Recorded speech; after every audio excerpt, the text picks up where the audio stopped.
He was an innocent victim, killed by a hooded youth near a pub in Liverpool, just yards from his home. He was only 11 years old. The shocking news of Rhys Jones's murder made national headlines as the country faced the serious issue of escalating gun crime and gang violence. It was a crime that terrified every parent in the country. It was a crime that shook Britain.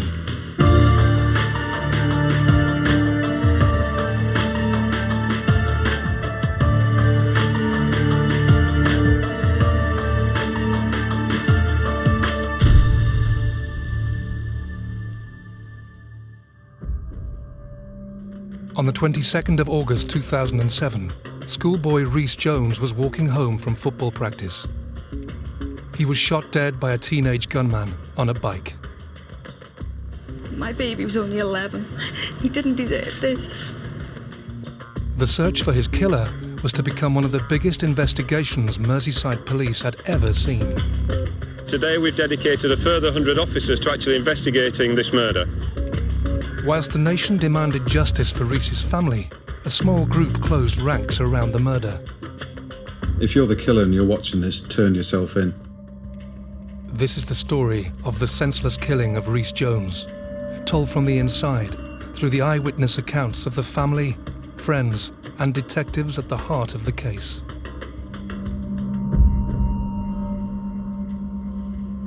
"11-year-old Rhys Jones lived on the Croxteth Park estate in Liverpool. Croxteth Park estate, which is predominantly housing estate. There's something like 3,000 privately owned houses. And in the middle of the estate is the Fir Tree pub. And then very close by is the only block of shops on that estate, with a medical centre, a school and a church nearby. We've lived on that estate for 17 years. I've never felt unsafe. It's a lovely area that we live in.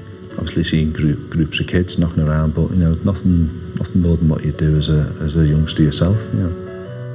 It's a really lovely looking estate. You drive on it and there's trees, there's woods, there's plenty of greenery. All the houses are nice. With it being private, everyone has a bit more pride in their homes, and it's a lovely looking place. I'd never had any worries about letting the boys go out and play. We've never had any trouble up there.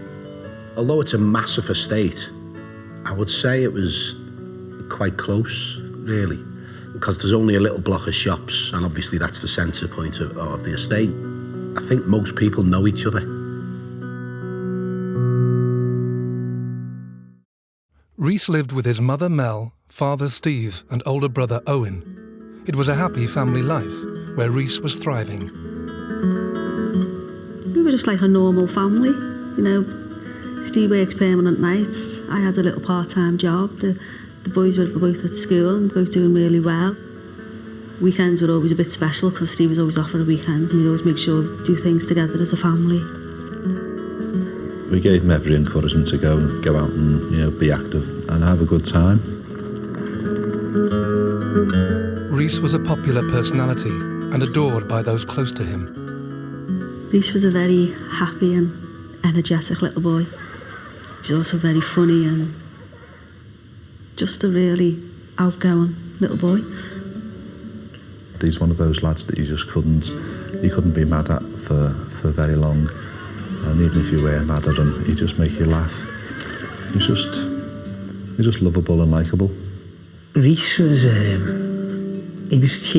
cheeky little lad. He was always smiling, always laughing. He was always playing tricks, and he was dead mischievous. He'd always make mud balls and start throwing them at the kids, and then all the other kids would join in, and I'd just be tearing my hair out, like shouting at him. But Rhys's biggest passion was football. I think the passion for football that he has took up all of his life. It was just football. Played for the Fir Tree for about 12 months. I think he played his first season. He was going into playing his second season for them. He was a good footballer. You could see it from an early age. He could kick the ball further than other kids of his age, and you could see that there was something special about him.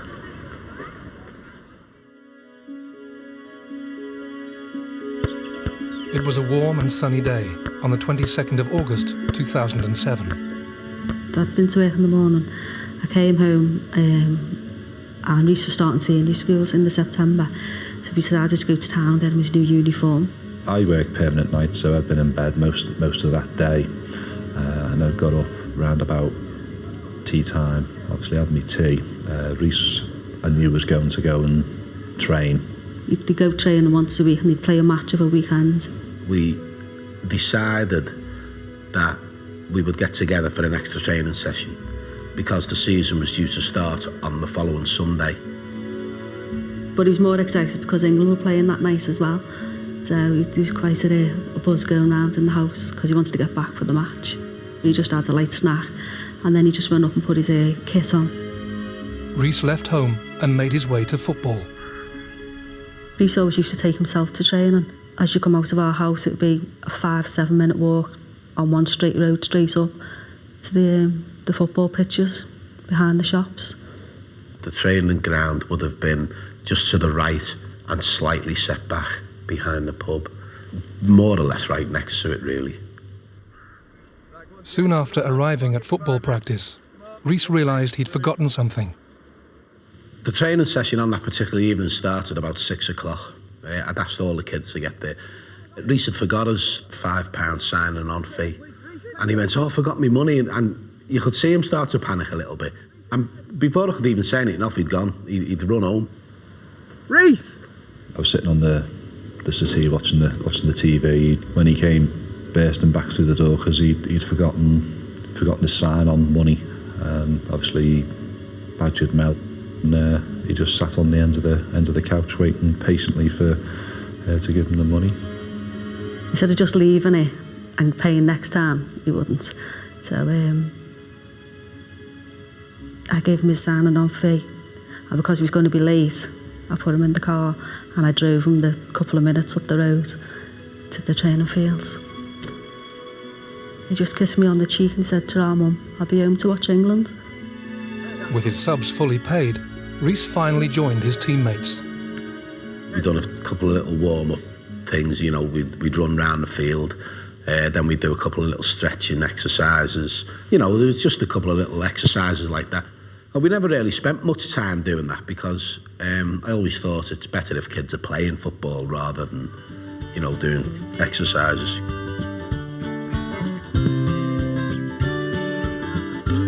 After a successful training session, Rhys was ready to make his way home, looking forward to watching England play Germany that evening. I was at the back of the car with the boot open, putting stuff in, and Rhys walked past the front of the car. And he said, "Ta-ra." And I said, "Where are you going? How are you getting home?" So he said, "It's all right, I'll walk." I asked Rhys to get in the car 2-3 times. And I even said to him, "No, come on, get in the car, I'll drop you off, it's no problem. Come on." And Rhys was adamant he was walking. See you, Rhys. It was a pleasant evening as Rhys made his way home, a journey he had made countless times before, but one that would be his last.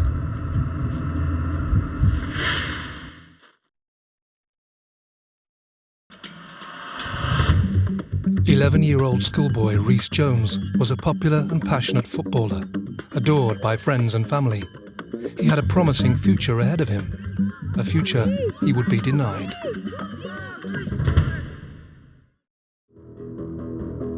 Having turned down a lift from his football coach, Rhys Jones was making his way home on foot. He took his usual shortcut across the Fir Tree pub car park, only 500 yards from his home.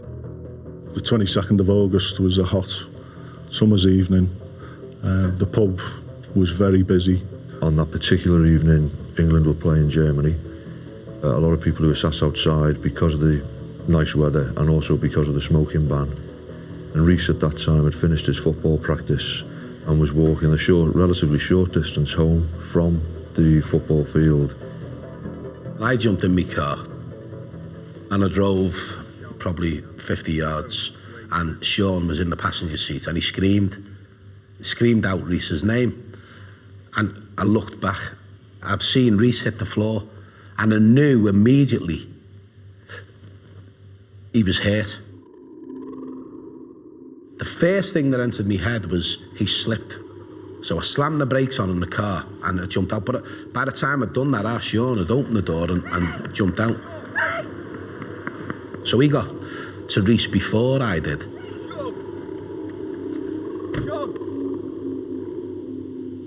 Just before I got there, a girl got there. She worked in the pub. This girl had grabbed hold of Rhys. She was trying to administer some sort of first aid.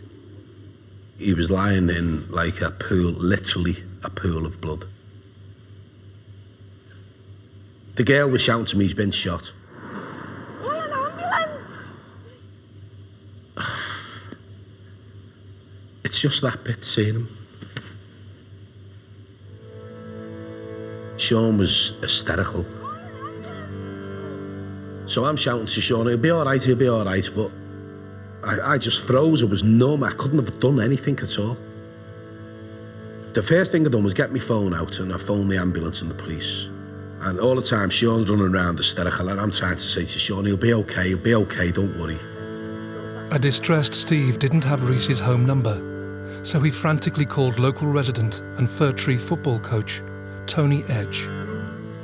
I could hear the panic in his voice, and he said, Tony, I don't know what to do. Rhys has been shot. I started to shout a little bit. Just get round there and get his mum and get her here now, immediately. I remember just thinking, what am I going to say? What do you say to his mum or dad when they answer the door? Shocked and panicked, Tony raced over to the Joneses' family home. Well, I was just sitting on the settee watching the telly and there was a knock at the door. And I just opened the door and Tony was just standing there. I said, Steve just rang me and he said Rhys has been shot, but I don't know how bad it is. That's all I know. And he just went, you just need to come with me now. And I didn't even have the time to think, I just ran into the living room, grabbed my keys and my phone, and I just got in the car. Well, the distance from Rhys's house to the pub car park was about a minute in the car. We were just really in silence and we were just wanting to get there as soon as possible. I think I was just in disbelief. I couldn't comprehend what he'd said. I didn't even question what he said. I don't even think I spoke. A stunned crowd had already started to gather around Rhys. It seemed like there was hundreds of people all around. I couldn't see anything at first. I got out the car and I just heard someone shout, "Here's his mum."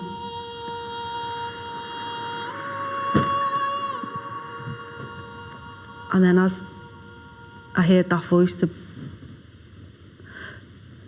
all the people that were together just sort of stood apart and Rhys was just on the floor.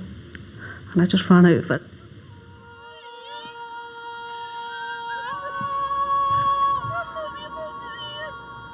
I could nearly even see where he was hurt. I could just see the pool. He was lying in a pool of blood.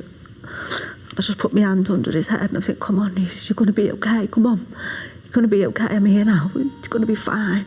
And people were screaming and where's the ambulance? But I was just, "Come on, Rhys, just look at me, you'll be all right." Tony never went over to Rhys. He left Mel and Tony come over to me and I was sort of trying to explain to Tony what had happened. When I saw Steve, he was distraught, he was in tears and, he's probably thinking if we hadn't have had training that night, it wouldn't have happened. It felt like an eternity till the ambulance arrived. It just felt like an eternity. I was still there, still holding on to him, and then when the paramedics arrive and they're working on him, and I just wanted them to help Rhys. I just wanted them to save him.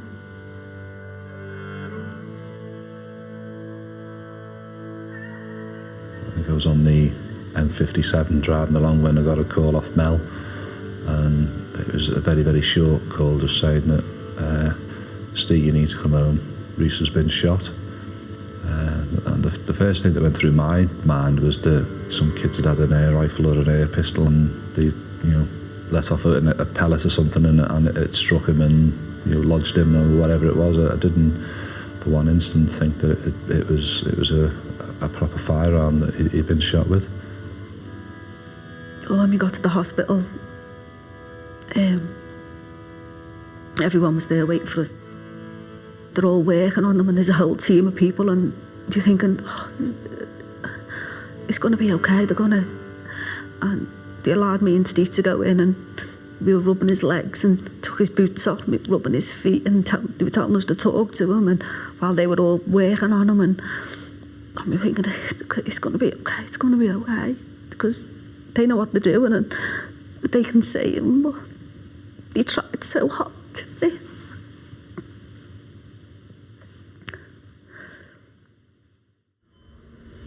The doctors desperately persevered to save Rhys, but he never regained consciousness. I think the hardest thing for us was leaving Rhys in the hospital. We didn't want to go home and leave him there.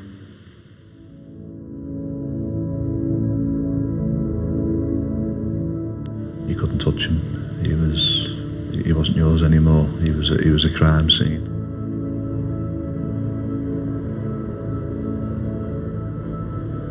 And we just went home in shock. We just went home, and we were just sitting in Rhys's room, and we just all started crying. We couldn't understand what's happened.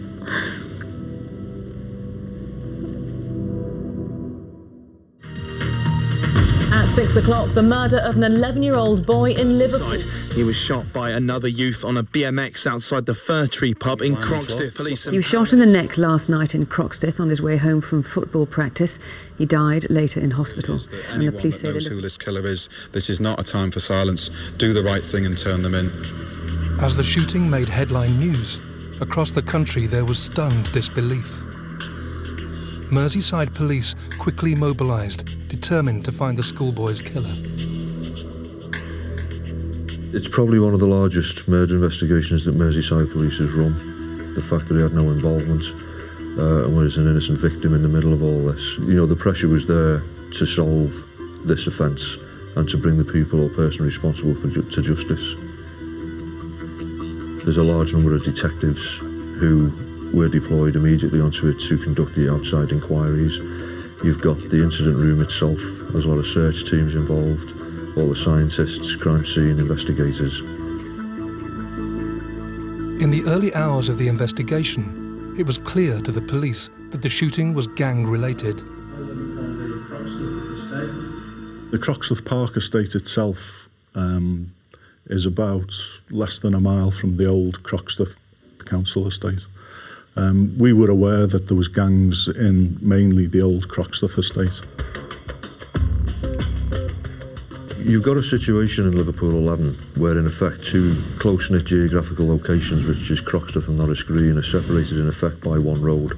And over the years there has been a number of incidents involving almost like conflict between these two groups, which had escalated and had started to actually use guns.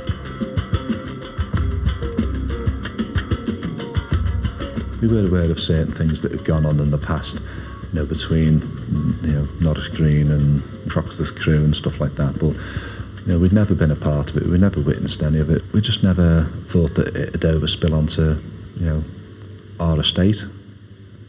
The whole scenario of there being gangs on the estate and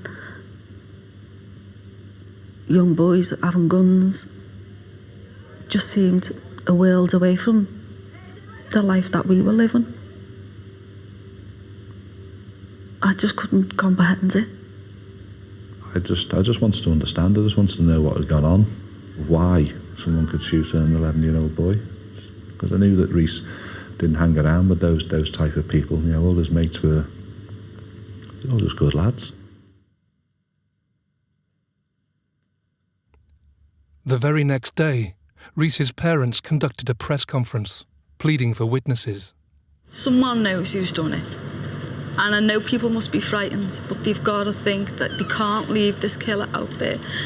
It could be their son, it could be their brother next time, because it'll happen again.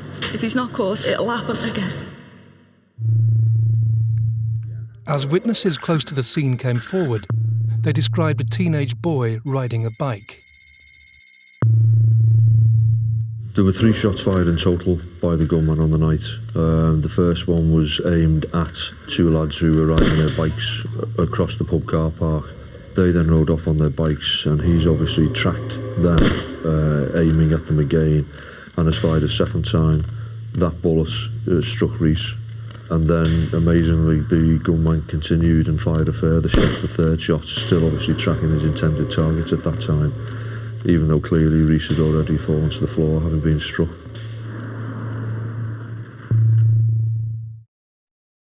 There was eyewitnesses who told us they'd seen the gunman, but unfortunately none of those were able to identify him. The police quickly obtained CCTV footage of the killer on his bike, hoping it would help their investigation. The significant piece of CCTV footage that we had and was used in this case was that taken from the pub system itself. That showed the gunman obviously approaching from the rear and going to either side of the pub. At that stage, he's clearly looking for his intended victims. You see him come back across the rear of the pub, and he then comes out the other side, which is at the point where he stood astride his bike and fired his weapon 3 times. When the gunman left the scene, we knew that he'd driven through the Croxteth Park estate on his bike. He'd crossed over Fir Tree Drive North and was narrowly missed by passing traffic, and across into Dam Wood, which is a wooded area that separates Croxteth Park and the old Croxteth estate. Unfortunately, it wasn't that clear with regards to the face of the gunman. But what it did give us, which is quite crucial, was the actual dimensions of the bike. As the killer made off with the gun, the pressure was now on the police to locate the gunman, bike, and the murder weapon. It was important to identify the offender at an early stage.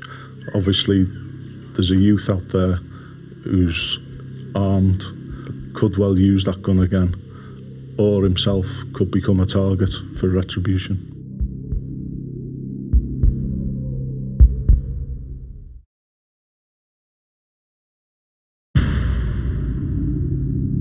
Rhys Jones was shot in the neck on his way back home from playing football in Croxteth, Liverpool. The gunman fled the scene with the murder weapon. His mother, Mel, raced to the scene where she cradled her dying son in her arms. Rhys Jones's death shocked a nation. The local community was struggling to make sense of the tragedy. Everyone was just staying inside, that, you know, because people were frightened.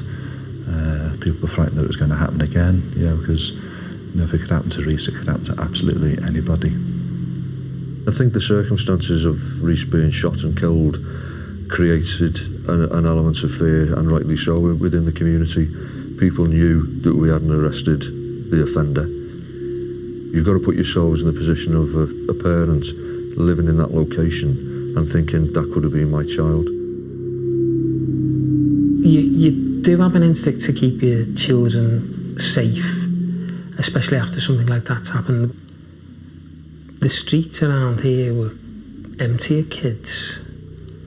People on the estate were obviously very protective of their young children. It certainly changed my view on where Sean could go and who he'd play with. I wouldn't let him go 2-3 streets away on his own. If he was going round to his friends, I'd drop him off there and I'd pick him up.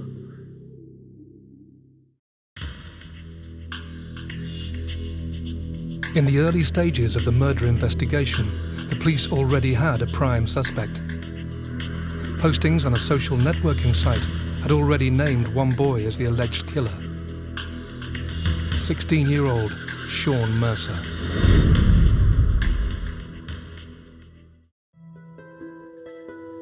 You did hear teenagers saying things, and obviously Mercer's name was all over the internet that night. Mercer had a number of previous convictions, only a small amount for relatively minor crime. There was an ASBO in force against him at the time, but he was well known to the local police as being one of the youths who caused trouble, and he was related to the Croxteth crew. Rhys was shot on the evening of Wednesday, the 22nd of August. By the Friday, what we had then was a number of pieces of information and intelligence that had come into us to suggest who the potential suspects were in this. By the Saturday, so you're talking 3 days after the murder of Rhys, a number of arrests were made on the morning. Sean Mercer was arrested on that day with a lad by the name of Dean Kelly, as was James Yates. Mercer, because we thought he was the gunman, was put on an identification parade, and 5 witnesses who'd actually seen the gunman fire the gun across the car park were asked to attend that parade. None of them were able to identify Mercer as the gunman. When Mercer was initially interviewed, he gave a prepared statement through his solicitor, which said he'd been in the company of Dean Kelly, a friend of his, at the relevant time. He also said in that statement that the 2 bicycles we recovered from his house on the Saturday morning were the only bikes that he had. None of those 2 bikes matched the bike that we'd seen on the CCTV of the offender.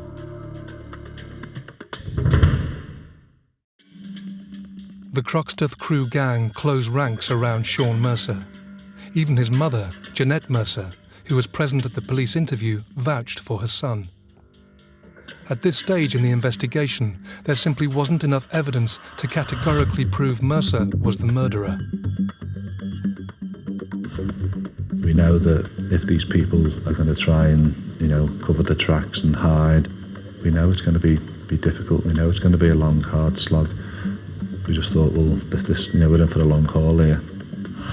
There was an element of silence around the actual offender, but only carried out by the people who knew and assisted him at the relevant time. With no actual eyewitness, no murder weapon, and no bike, Merseyside police had no choice but to release Mercer and his accomplices back into the community. It was frustrating letting Mercer go. Everything at that stage was pointing towards him being responsible for the murder of Rhys. And we knew at that stage that it was going to be quite a long and protracted inquiry. The name of the offender is being mentioned in the community and was quite widely known. We specifically asked that we didn't want to know any names from the onset, as that, because there was a lot of rumours going around. There was a lot of, the reasons why and how and stuff like that. Personally, we didn't want to know. We knew there was names being bantered about, but we didn't want to know until that person was actually charged with Rhys's murder. We didn't want to know. We had to get the evidence sufficient to charge and build an appropriate case to put before the Crown Court. We just can't put people away whilst we gather the evidence. If you're the killer and you're watching this, turn yourself in. Similarly, if you know who is the gunman or who put the gun in his hand, do the right thing. And I think if someone had walked into a police station and held a hand up and said, I'm the person responsible, or, I'm in connection with it, then, it makes things a lot easier, not only for the police, but obviously for us.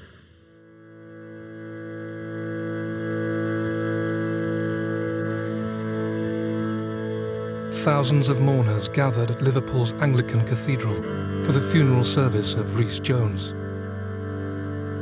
The murdered schoolboy was laid to rest.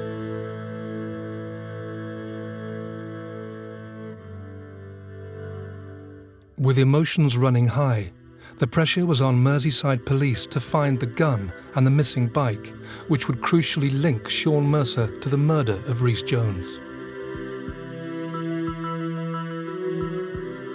In a desperate bid to uncover the killer's movements, the police pressed on their intelligence to reveal more.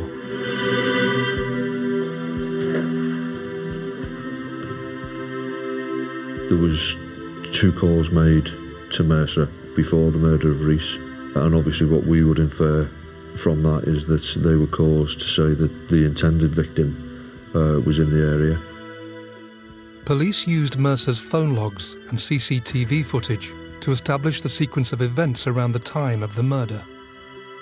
He left on his bike just after 6 o'clock, and from there he went into the old Croxteth estate, where he was captured on a number of CCTV cameras riding his bike, and we believe he actually collected the gun that he used to kill Rhys from James Yates's girlfriend's house on Croxteth estate.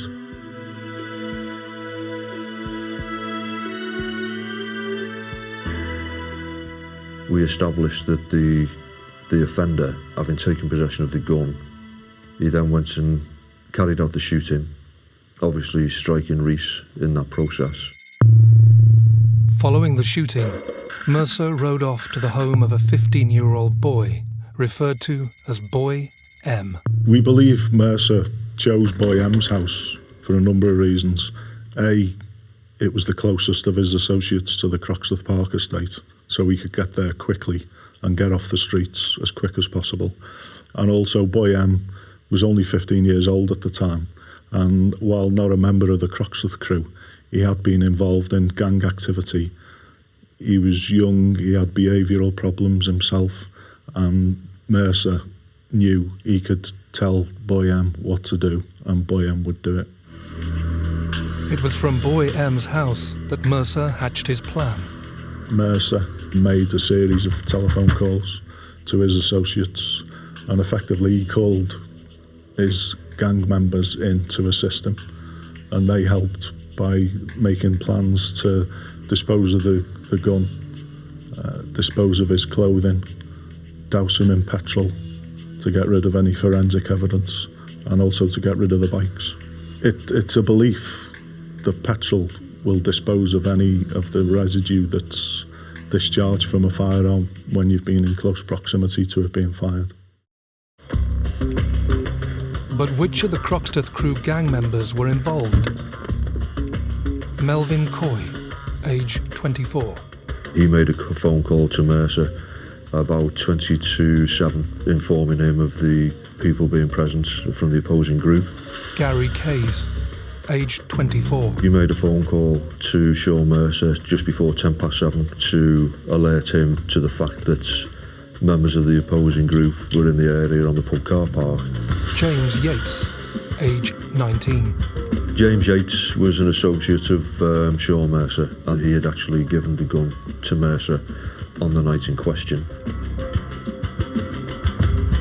Nathan Quinn, age 16. He attended at the friend's address with James Yates immediately in the aftermath of the shooting of Rhys. Dean Kelly, age 16. He's a friend of Mercer, who he was actually with at the time when Mercer was arrested. It was 3 days after the murder of Rhys. Dean Kelly, at that point, gave an alibi, in effect, for Sean Mercer. On the night of the murder, Mercer, Yates and Quinn got into Melvin Coy's Ford Galaxy. They drove probably 1.5 miles, 2 miles to the Kirby Industrial Estate, where Melvin Coy had access to a lock-up, and it was there that Mercer's clothes were burned and Mercer was cleansed of any firearms residue using petrol. And as a result of examining CCTV, we were able to identify Melvin Coy's Ford Galaxy entering the estate. We did execute a search warrant there. The only things of significance that we found in that lockup were 3 empty petrol cans.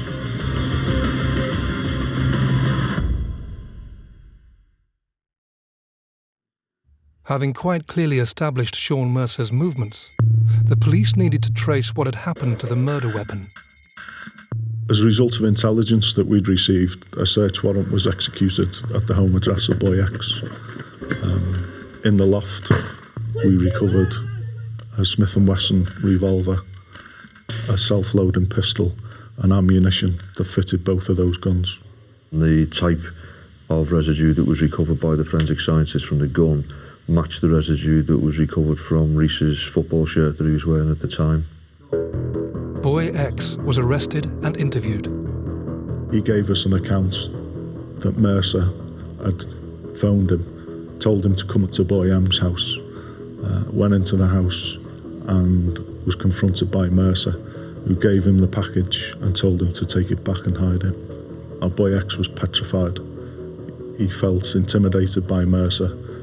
Mercer called boy X because he knew of him and knew him from the area, but boy X was not a member of the same group that Mercer was. Boy X took the gun to his home address and he left it in the back garden. And then on the Sunday, another associate of the main offender moved that gun into the loft of boy X's address. With such a crucial statement, Merseyside Police took the unusual decision to file an application with the Crown Prosecution Service to offer boy X immunity. The use of that legislation is very, very rare, and particularly where a youth is concerned. Witness testimony from boy X was a major part in the inquiry. The evidence was slowly mounting against Mercer and his gang. As the police were waiting to hear back from the CPS, they still needed to track down a vital missing piece of the evidence that would bring Mercer to justice.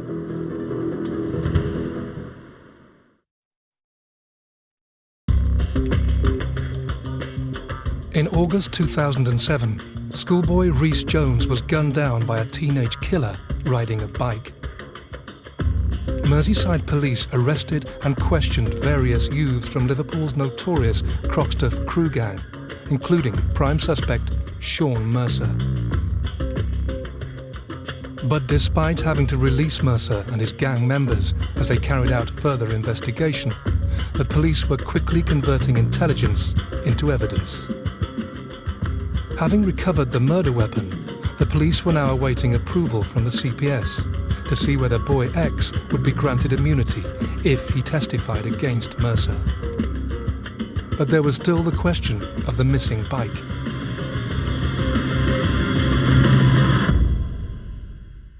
The bike that Mercer had used, we knew had gone back to his home address later that evening from witness accounts. But from his home address, we didn't know where it had gone, and it remained outstanding.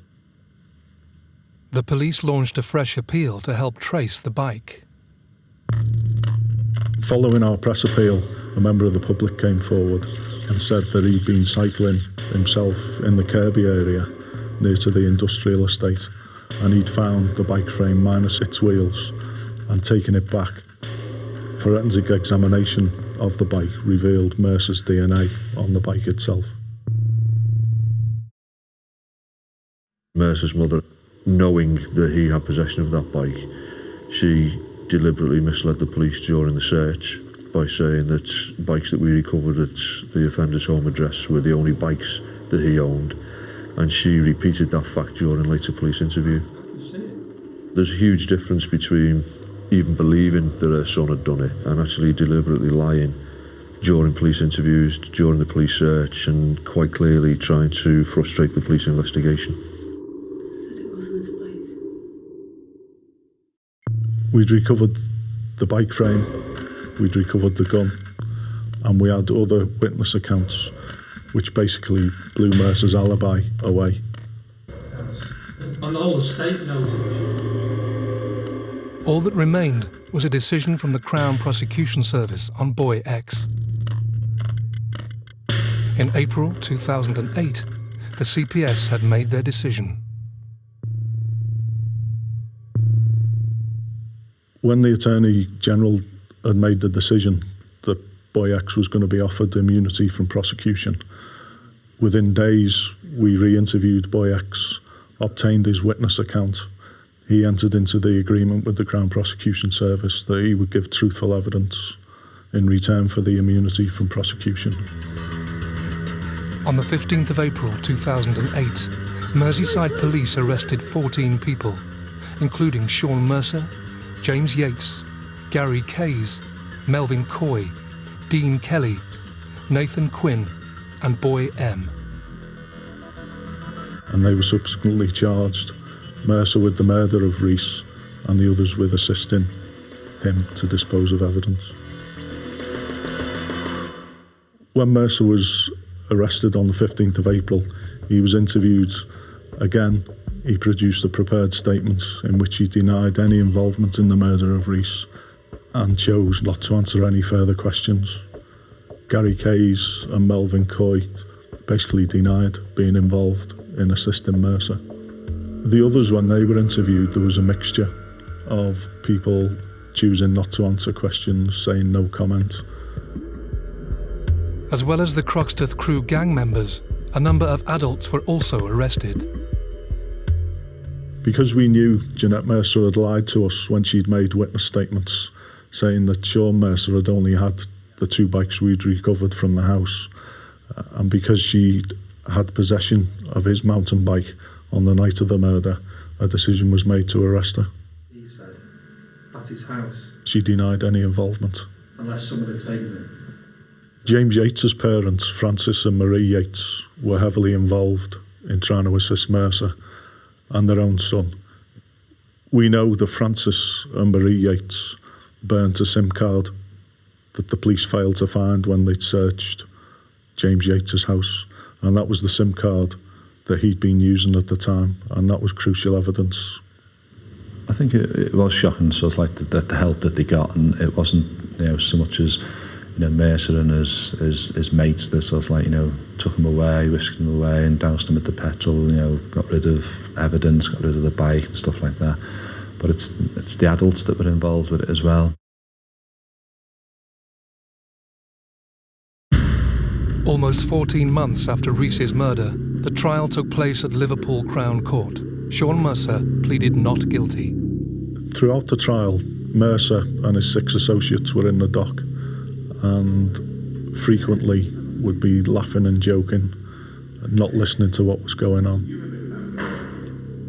And it was an 11-week trial, and it was a terrible ordeal for us to go through and to listen to, and you're scared to let your emotions out because you think if you do, you're never going to stop crying. You're never going to pull yourself together again.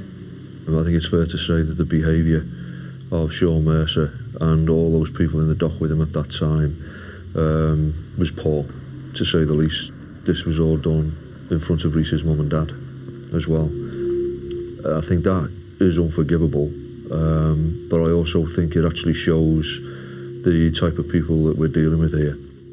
The jury found Mercer guilty of the murder of Rhys Jones. He was sentenced to 22 years in prison. Mercer showed no remorse at all. Even when he was sentenced, very little emotion on his face. He's destroyed us. He destroys our life.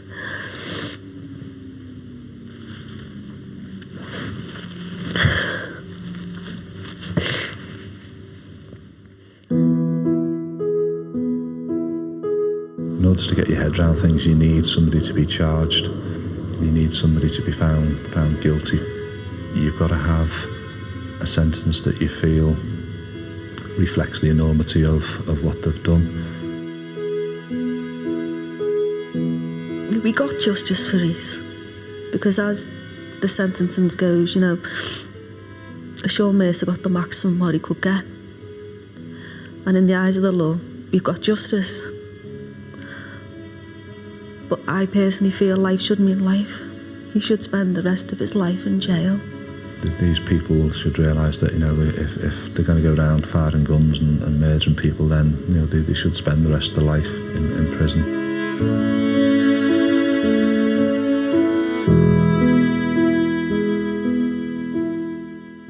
There does need to be change regarding guns and gangs.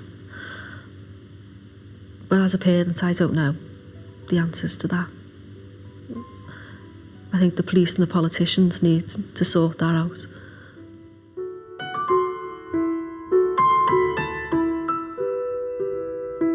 I, like any other cop, is going to sit here and say to you that we would like it to be no incident of gun crime. But unfortunately, there are firearms out there. There are people who are prepared to use them.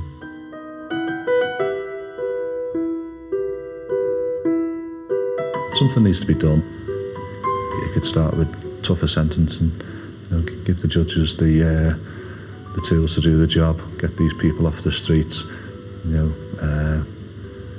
get them to learn the lesson that, you know, if you're going to get caught with a gun, you're going to end up with a hefty sentence, and, you know, and make them serve that sentence.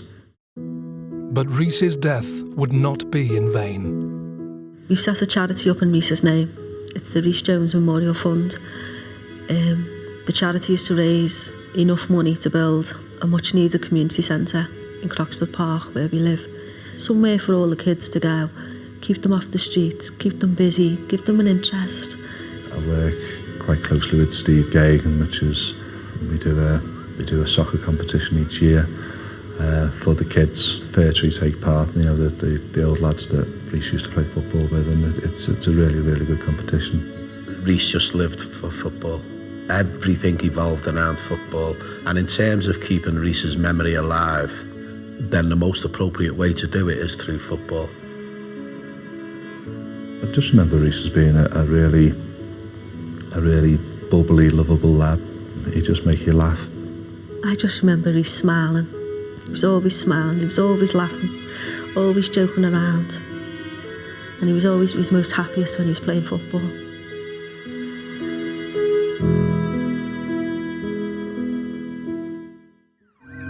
April 1999. London in the UK was the centre of an unprecedented terror attack.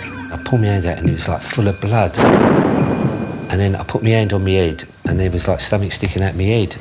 The blast just caught me. A lone right-wing fanatic went on a one-man rampage, killing 3 people and injuring hundreds. I feel nothing. I did what I had to do. Area within a minute just turned like a war zone. He left a trail of destruction through the capital, lasting 2 weeks, making this a crime that shook Britain.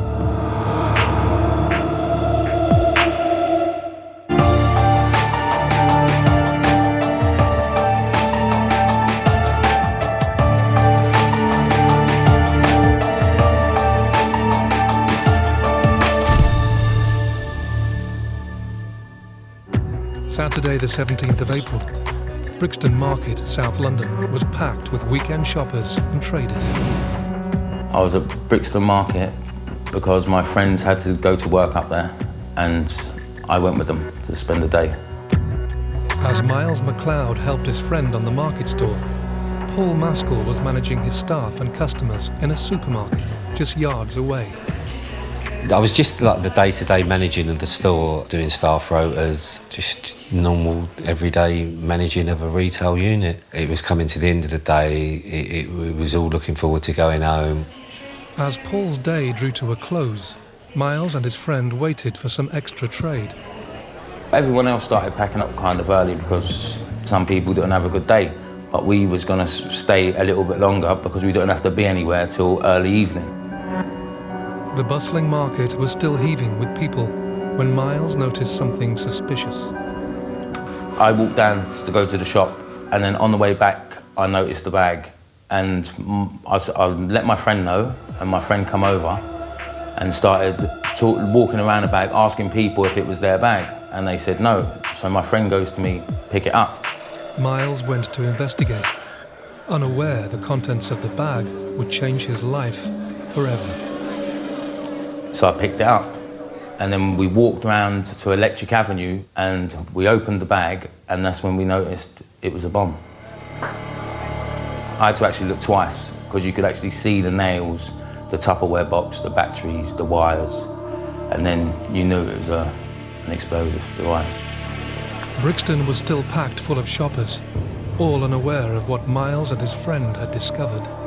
I took it seriously straight away because I've never seen anything like that before. As soon as I've noticed and I've told my friends to get away, and we started to stop people trying to get people away from it.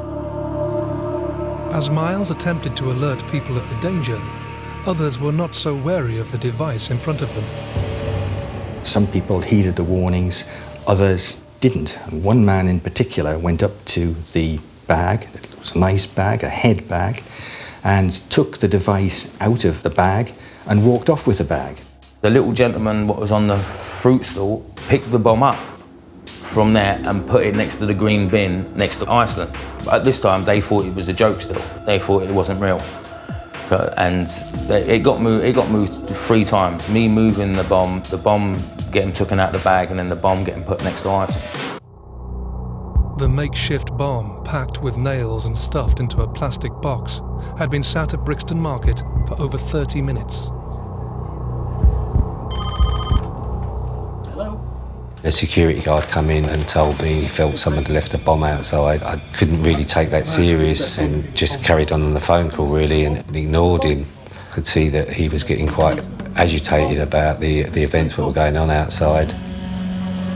He came in and told me and more or less insisted that I go outside now and have a look to see what was going on out there. And went outside and there was a crowd of people gathering around. We wasn't sure what a bomb would look like. We felt it would be like a big alarm clock with orange sticks underneath it. But this one turned out to be in a shoebox with a Tupperware box on top of it. Paul, along with the crowd now gathering, wasn't convinced the device was real.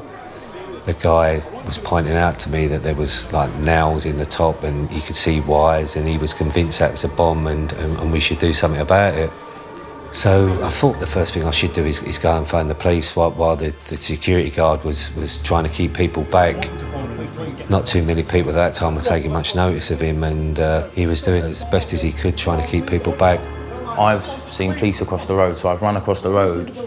I've told him there's an explosive over there, there's a bomb over there, and he got his notepad out and goes, "What's your name and address?"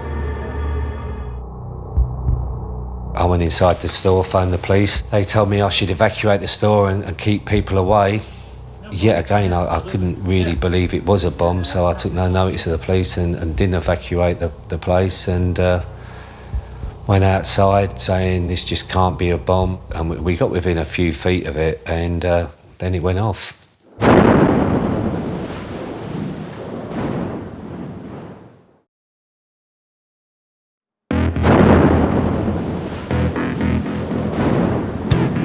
A terrifying explosion has devastated the heart of Brixton in London.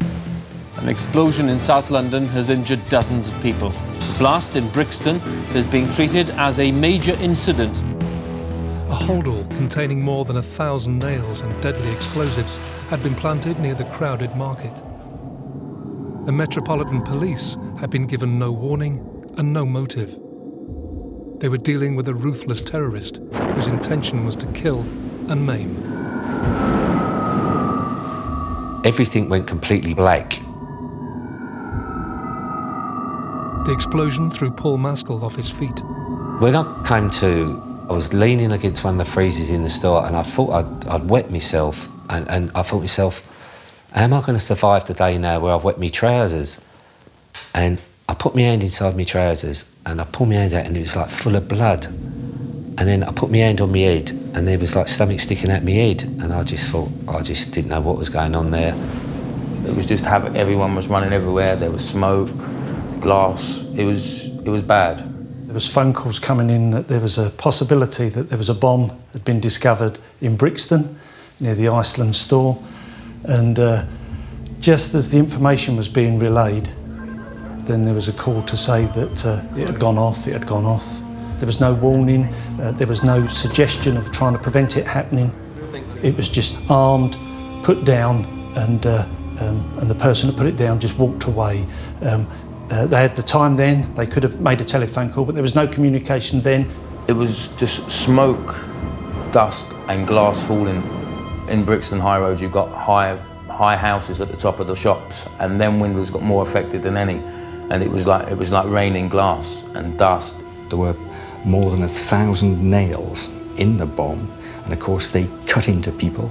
There were various people had lots of nails in, and in particular a little child had a 4-inch nail stuck in their skull. Well, the initial priority is obviously rescue and recovery of the injured people. Anything to do with the crime scene waits until that's all been done. We've got the explosion, the site of the explosion, the distance of where all the debris, there was a damaged bus, damaged vehicles that had some of the device inside them, so potential evidence. Eyewitness accounts, even those that weren't seriously injured, were able to tell us what was happening. So as much as CCTV was recovered, many of the systems were poorly maintained or of poor quality, and they were all different. So to play back the different types of CCTV in itself was a headache. But you are then looking eventually at the scene of the explosion to recover what you can, because in most explosions, not all of the device is destroyed, it doesn't all vaporise, there are bits left to recover. And parts of the device were recovered, and that became a major part of one of the lines of the investigation. Keith Pearce and his officers discovered that the bomb had originally been placed at a bus stop, then moved 3 times before detonating outside the Iceland store. 50 people had been injured as a result of the blast. Remarkably, no one was killed. But officers needed to track down the ruthless culprit, and fast. The initial pressure, I suppose, is that people want to get the streets back open to normality, the shops want to open again, and people want to go about their business. So the initial pressure is more localised. There is obviously then a local government concern and a national government concern, because bombing is still a fairly rare occurrence in the UK. So there is an issue about what it's about. One thing about bombings is that usually once somebody makes one, they've done it for a purpose or a reason. So it's always thought that can there be another one? There was a fear. No one knew who was responsible, but the feeling in the community was that this was something to do with race, that Brixton was associated with black people. But the hope was that it was a one-off. Within days, underground right-wing group Combat 18 came forward claiming responsibility. Police were keen to stress they were looking into other leads, as well as this theory. Hundreds of hours of police time were spent scouring CCTV for any leads, in a rush to find the bomber. When you're trying to find one person from a busy Saturday afternoon shopping with no particular lead, and no one had identified who put the device down by then, it took all of that week still following the various cameras and the different angles to try and plot the movement of it. It's a very, very long day, slow process. But the days of painstaking detective work paid off when Keith Pearce and his colleagues finally spotted something crucial on the footage. The breakthrough came when a man was identified carrying a bag across his back, and then after the explosion, he was seen minus a bag. This was a major lead. A lone figure cutting through the bustling crowd of shoppers could be the key to the investigation. He was focused on early on, but the quality of the pictures is nothing like you see today. It was all very grainy, distant. You could just about do the shade of black and white. Very hard, but that was a key start for us. 7 days after the explosion, the community of Brixton were trying to come to terms with the attack. As officers tried to work on the image from CCTV, they continued searching for witnesses.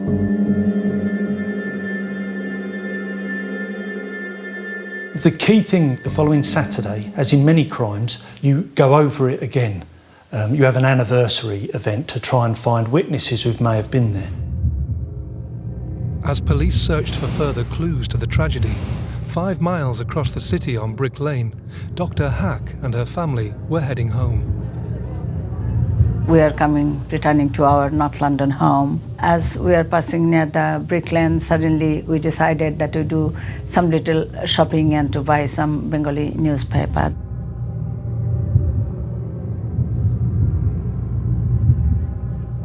At that time, I was stopped by one of my patients, and we are chatting. We parked our car on the Brick Lane, and just before 6, as we are just about to return, so we are about to just cross the road. My husband was on the other side.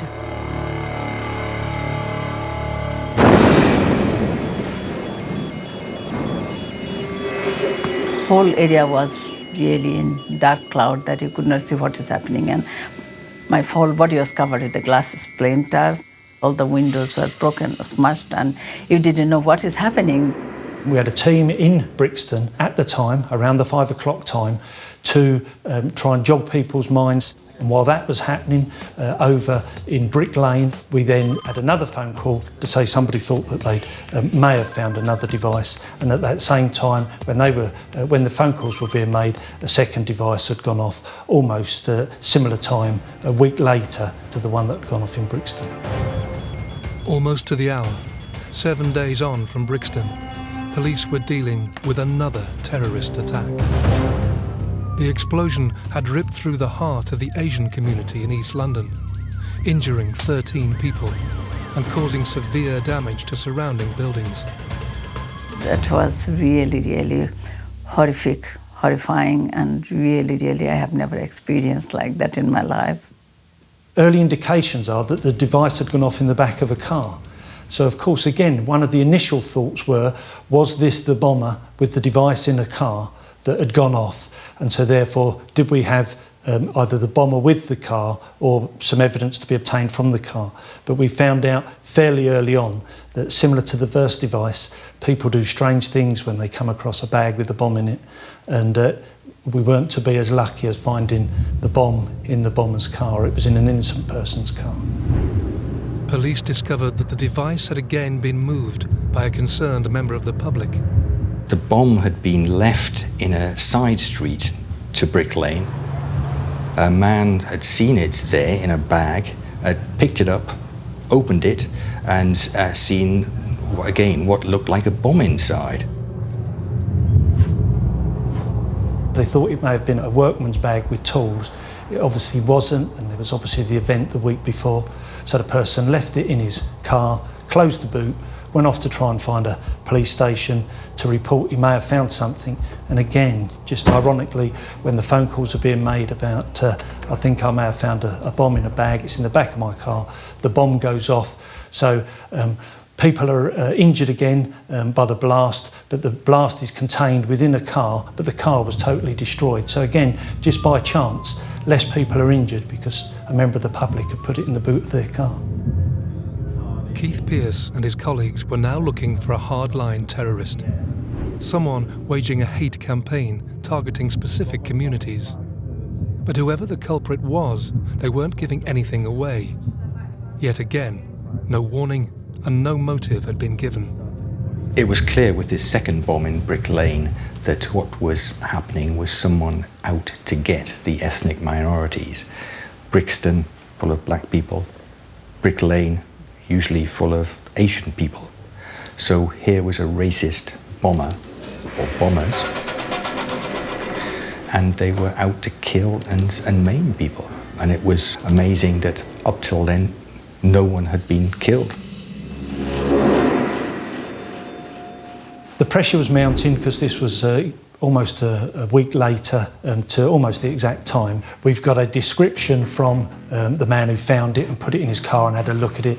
So it gave us a bit of an indication, and because people aren't every day making devices and setting off explosive devices, it was a good indicator that it was the same or similar device. And then within the next few days, you can start finding that as an evidential fact that they're the same manufactured type of device.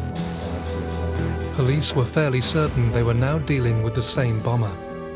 But with little to go on and with pressure mounting, officers were in a race against time to identify who was responsible. Finally, after sending the grainy image to specialists, they get their first major breakthrough. I would wish to question this man, who I'm asking people to identify.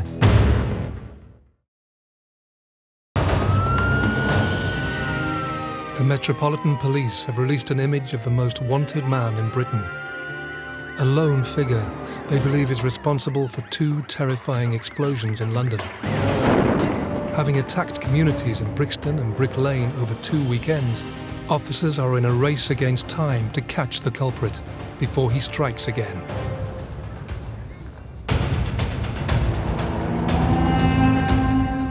With the pressure building up after the bombings on the Saturdays, Obviously, there's an obvious consideration, is there going to be a third one on the following Saturday, and hence that's why we decided to go public with the photograph. We had a fair amount of CCTV footage, and it was considered, could it be enhanced, as you see on the television, to get a better quality. It was trying to get a picture that you could at least someone may be able to recognise by just changing the colouring and the shading and the shadow on the picture. And a picture eventually was prepared for a press release. Despite the poor quality, police believed they had enough for a public appeal. This was now their number one suspect. The image was released to the media in an urgent bid for vital information. With the weekend approaching, there was widespread fear in the capital. It was clear it was a racist bomber and a serial bomber. So people were worried that there was going to be another attack, a third attack, and the fear was no one knew where that was going to be and who was going to be attacked. This was the second Saturday. Were we then going to be facing something on the third Saturday? Despite the grainy quality, officers hoped someone would recognise the man in the image.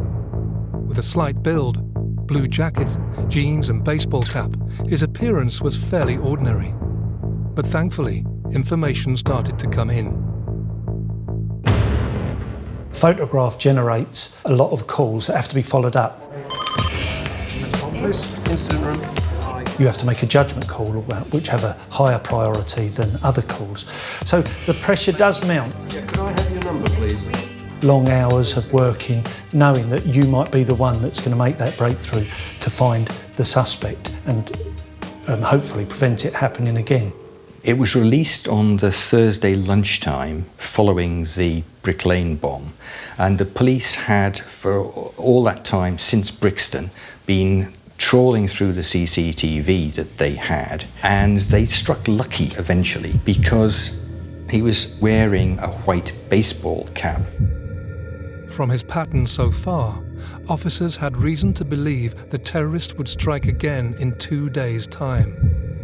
If no information came forward from the public, they faced their third disaster in 11 days. During the course of the Friday, we had an incident room running because of the public appeal, and there were many phone calls coming in. Police were inundated with calls from people desperate to help. As officers followed up possible leads, one particular call caught their attention. At about 5:25, was from a man who said that he worked with somebody that he thought was the person in the photograph. It was very vague, but he named him as David Copeland. He identified where he lived, and he based it on the fact that he worked with him. David Copeland was 22 and from Middlesex. One of 3 boys from a middle-class family, his mother was a nurse and father an engineer. On paper, there was nothing really to suggest he was going to carry out such crimes. He just seemed to be a loner, left school. I think the expression was as if he was invisible. He wasn't remembered by many people. He had no girlfriends. He didn't really have any friends at all. He had an inferiority complex. At school, he was bullied. It was during his adolescent years that cracks began to appear. He was, in his mid-teens, already a racist, and he tried to avoid any contact with any racial minority. And he'd also developed a taste for violence. He was a little violent himself, particularly when drunk. He had 3 convictions. They were sort of fairly minor. One was for criminal damage, one for assault on a neighbour, and one for taking something away without paying for it. Other than his petty crimes, Copeland managed to stay off the police radar, moving to London after leaving school to work as an engineer on the Underground Rail network. He worked with his father, and the father, when he'd been presented with the photograph of Copeland in the newspapers by a workmate, the father saw the photograph. The workmate said, "That looks like David, your son David." And the father said, "No, it couldn't be. It couldn't be. It doesn't look like him, and anyway, he always wears a dark baseball cap. He hasn't got a white baseball cap." But Copeland's colleague had his doubts and contacted police. Officers now had a firm lead and had to respond quickly. Meanwhile, across town, Gary Reid was preparing for a night out. On the day that it happened, it was a day off for me, and a beautiful day. It was the beginning of a bank holiday weekend. I'd had a sort of a lie-in, and I thought, I'll walk into town, see what's going on. As Gary set off for the heart of London, Tommy Douglas was heading into Soho. We travelled to the West End, walked round the corner. It was very busy, you know, everybody happy, enjoying themselves. Typical bank holiday, you know. Admiral Duncan opened its shutters. I had originally intended to wander around and have a look at some of the theatres, and then sort of wind myself home through the back way. I'd heard of the Admiral Duncan. I think I'd been there once. It wasn't the most favourite place in the world, but it was open, and there weren't too many people in it, and I thought, I'll go in for a half. The Admiral Duncan in the centre of Soho was starting to get busy for the bank holiday. As Tommy, Gary, Nick and friends ordered drinks, Keith Pearce and his officers were desperately trying to find more crucial information about their number one suspect. Paul Mifsud gave them Copeland's name, said he was fairly sure that he was the bomber, and gave a telephone number for where he was living. The trouble was the person within BT who could check an address against the landline telephone number, he'd gone off for the weekend. The police pressed the urgency of this matter on BT, and the person was contacted at home, had to come back in to find an address, and it was through that that the police went to arrest him. As officers quickly gathered intelligence, revellers at the Admiral Duncan began to enjoy their weekend. It was quiet, but the music was going in the background, and as I said, they'd open up the whole front. So there was a warm breeze, there were people chattering. You know, it was a nice atmosphere.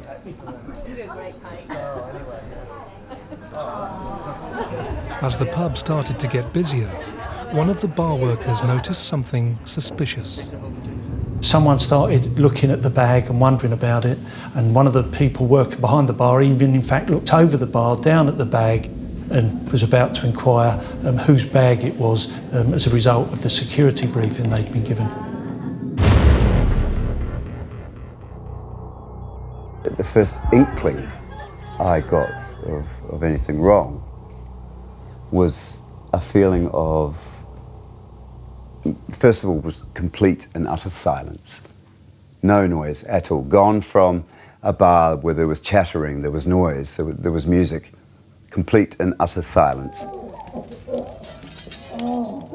I remember a lady, I remember looking up at her, but she had a red beret on, and she caught me before I fell. So I was in her arms, and I was looking up at her, and I could see her mouth opening and closing, and I'm sure she was crying, and I could tell she was screaming, but couldn't hear a thing.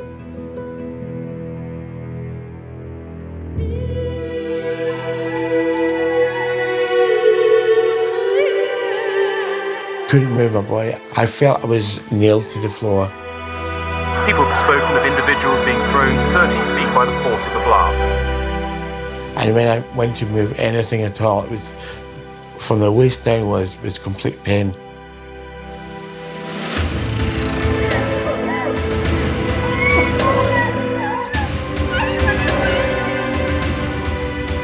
When this particular bomb went off, it destroys the bar where it's near, it brings down the roof, it blows the walls out and then sucks the walls back in, so they're all over the place. People are sitting near the device. In fact, 2 men are killed and a pregnant woman.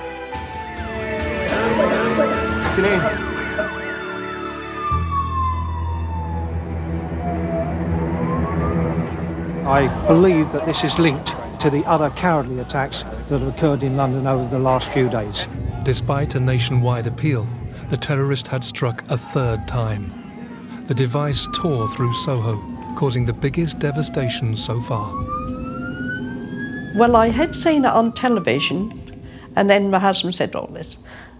lots of people in London that it won't be him, but then he was a bit concerned and we hadn't heard. We tried his mobile phone and he wasn't answering it. A nail bomb went off tonight in a crowded pub in central London, the third such explosion in the capital inside a fortnight. The target, a gay pub, the Admiral Duncan in Soho's Old Compton Street. 2 people died tonight when a nail bomb ripped through a packed pub in central London. A terrifying explosion has torn through a pub in Soho. Of those caught in the blast, one victim is Jeremy Moore's brother, Nick.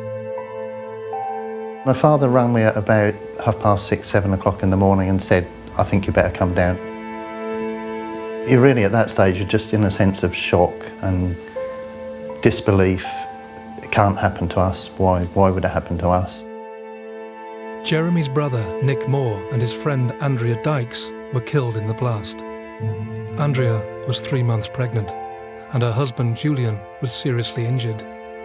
Their best man at their wedding, John Light, also died in the explosion.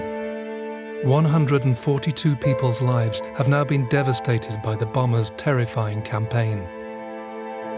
People are walking wounded and severely injured by the blast, and the bar itself is now becoming unstable to be in because of the nature of the blast has made it, the roof is coming down and it's very unsafe, and obviously all people want to do is get outside, and there are quite sort of some iconic pictures of people then just sitting on the pavement and being tended by their friends or passers-by while they're waiting to be treated by the ambulance.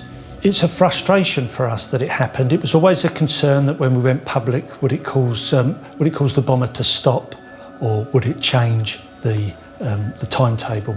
So at that stage, 3 bombs, all aimed against minorities, blacks, Asians and homosexuals. The fear was really increasing because people did wonder in the minority groups whether it was going to be getting too hot for the bomber in London with all the police activity, that the bomber or bombers would be moving to other cities to do bombings there. The terrorist had waged his hate campaign over 3 weekends. All attacks had been in the capital, but now the rest of the UK was on high alert. Whilst the Metropolitan Police were dealing with the devastation, a team of officers were scrambling to catch the killer. On that evening, a phone call came into the office and we were told to go down to Hampshire. Once we got the information about the Yard being interested in this bit of information, we went to the door. It just felt like forever that we were knocking, banging. We weren't just knocking at the door, we were knocking on windows. A lady came to the door who obviously was in a very deep sleep. David Copeland live here? We asked whether David Copeland lived at the address, and she said, well, there's a David at the address, but I don't know what his surname is. So we walked up the stairs, myself and 2 colleagues, knocked on the door. There was a reply from him, who is it? We identified ourselves as police officers. What do you want? I said, we wanted to speak to David Copeland. Is that you? What do you want to talk about? And I said, well, if you open the door, I'll tell you, and sort of half expecting the door not to be opened, and then I could hear some movement and a bang inside the address, and with the information that we sort of had with them being interested, and somebody being called David in the address, and then the adrenaline sort of started flowing a little bit. The door then opened, and standing in front of us was David Copeland, definitely the person that was on the video, wearing nothing but a pair of blue tracksuit bottoms. And then got in and arrested him straight away for the bombings at Brixton and Brick Lane and the one on the evening at Soho, and straight away, without any prompting, he said, yeah, they're all down to me, I did them by myself. David Copeland didn't resist arrest and surprised officers with his immediate admission of guilt. But as they searched his bedsit, they discovered evidence that revealed his extreme beliefs.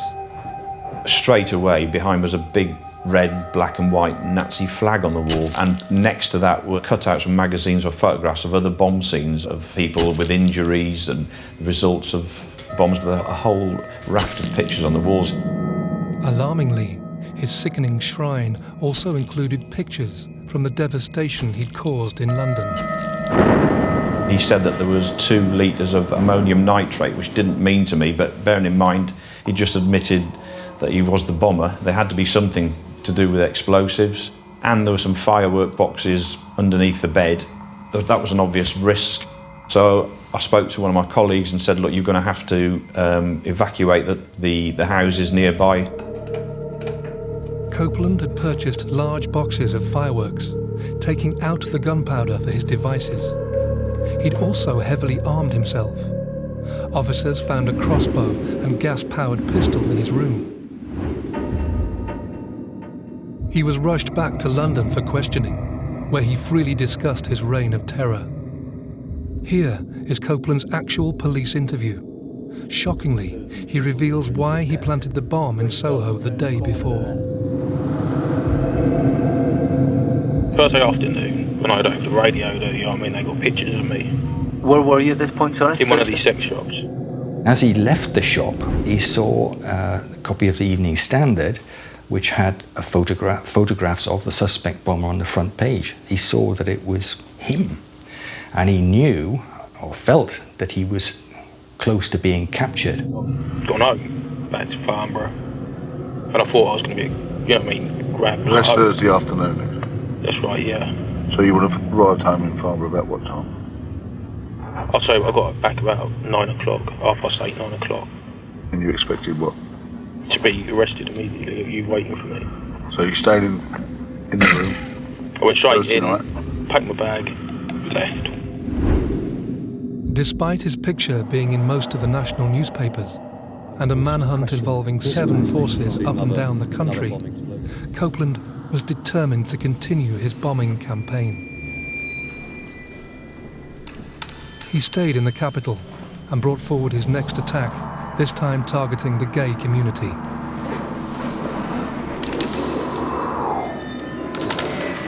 He wanted to bring the country to the boil, which I have to say he was very close to doing, and getting all communities up in arms.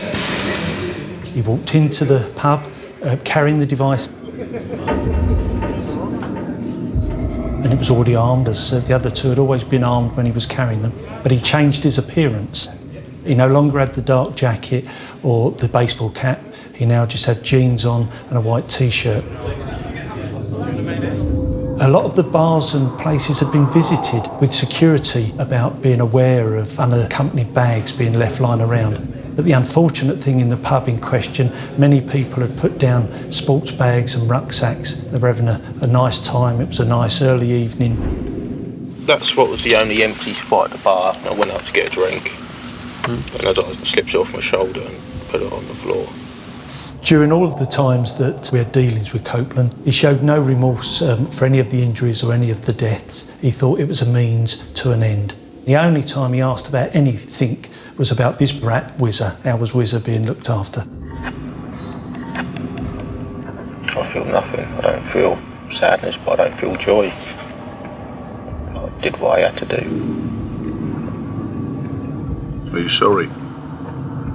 I'm sorry for the woman and the child. I think the woman was pregnant. I feel sorry for her. But I don't feel no guilt for the others. Copeland gloated over his actions and showed little remorse during his 4-hour interrogation.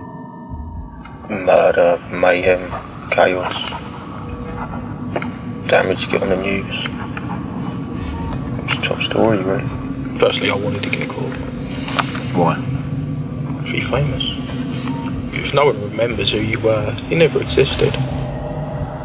During his lengthy interview, Copeland also revealed the circumstances leading up to the attack on Brick Lane. Why Brick Lane? It's like the heart of the Asian community. I don't like them. I want them out of this country. I'm a National Socialist, Nazi, whatever you want to call me. There was speculation that the bomber could have intended it for the Brick Lane market, but maybe assuming that the market took place on the Saturday. In fact, it didn't take place on a Saturday, it was on a Sunday. If it had gone off at the time of the market, then it really would have caused much more in the way of injury. Copeland also held strong beliefs about the Brixton community. I presume that it was at the heart of the black community. Right. I presume that Brick Lane was the heart of the Asian community. Right. But I do predominantly say that the white race is the master race. There was no doubt the bomber held extreme views. Police were keen to establish whether he had acted alone in his hate campaign, and did uncover a dark past connecting him to right-wing organisations. He'd got involved in extreme right-wing groups like the BNP and a Hitler-loving group called the National Socialist Movement. He'd become the southern unit leader of that group. They worship Hitler.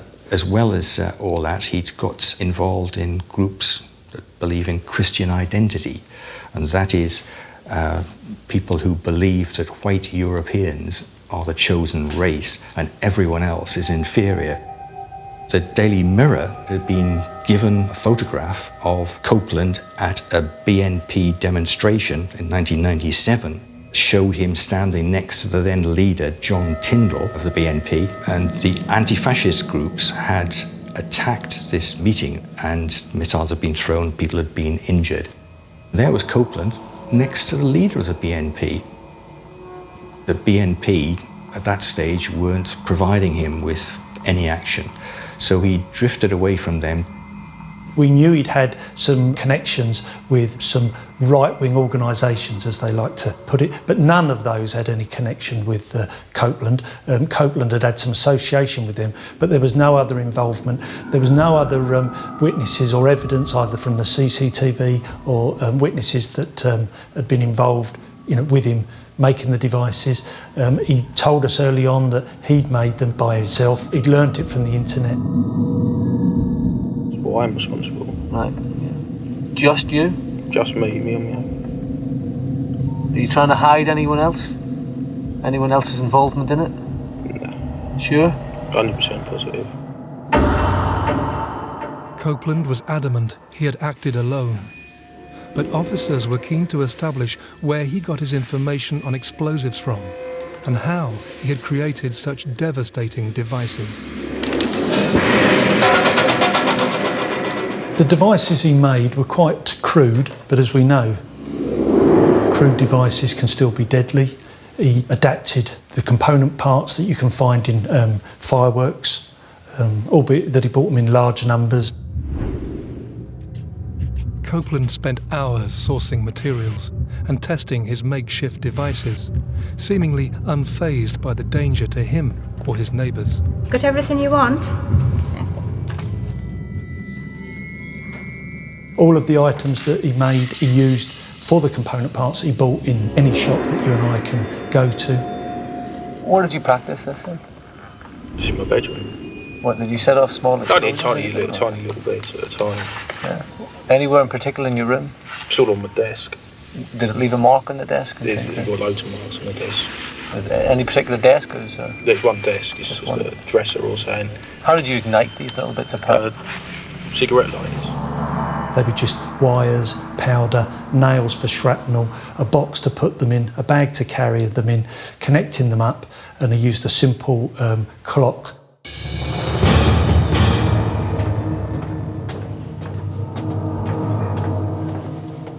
Copeland led a one-man trail of destruction through the capital of the UK. David Copeland, on the 3 counts of murder and 3 of causing explosions, how do you plead? Guilty or not guilty? Guilty. The public must be protected from you and assured that if you are ever released, it will not be for a very long time. I sentence you to 6 life sentences, 3 for murder and 3 for causing explosions in Brixton, Brick Lane and Soho. Officer, take him down. 14 months after the London nail bombers' campaign of terror, 6 life sentences were passed down to him, with a recommendation he should spend a minimum of 35 years in prison. Despite severing connections with right-wing organisations, we will never know how much they influenced his beliefs. It was a senseless crime, and I don't think we will never get over it. There's not many days go past without some remembering, some looking out the window and thinking of my brother. But the way we have sort of coped with this is the love and the friends that we've actually made through this tragedy. I thought I was dead. I said, I must be going to heaven. And then the next thing, I woke up in St Thomas's Hospital, menaced to legs. David Copeland has not achieved his aims of fame and power. Today's verdict proves he is a dangerous, pathetic nobody who is now where he belongs. When I thought about what he'd done to my parents and to the people that had loved me, what he'd put them through when I was hanging on by the skin of my teeth to life, that's when I got, I got quite angry at him then. The rest of the time when I went to his trial, saw how pathetic he was, what a waste of a life his. I was dealing with him by letter. It was clear that he was proud of what he'd done, and he really thought that he was going to be the spark that would cause racial conflict, and eventually that would lead to the installation of some extreme right-wing government. He really believed this. I went back to Brixton and I just couldn't cope with the pressures of that place anymore. They put me into a different store. I couldn't cope with the pressures of that one. I couldn't cope with everyday life issues. And eventually I got retired on the grounds of ill health. I don't even think of him at all. I'm very, very pleased that he's locked up, and he's, surely to God he won't be let out. Everybody's got their life to live, and how they live it and who they are, it's up to them. You don't kill people for being what they are.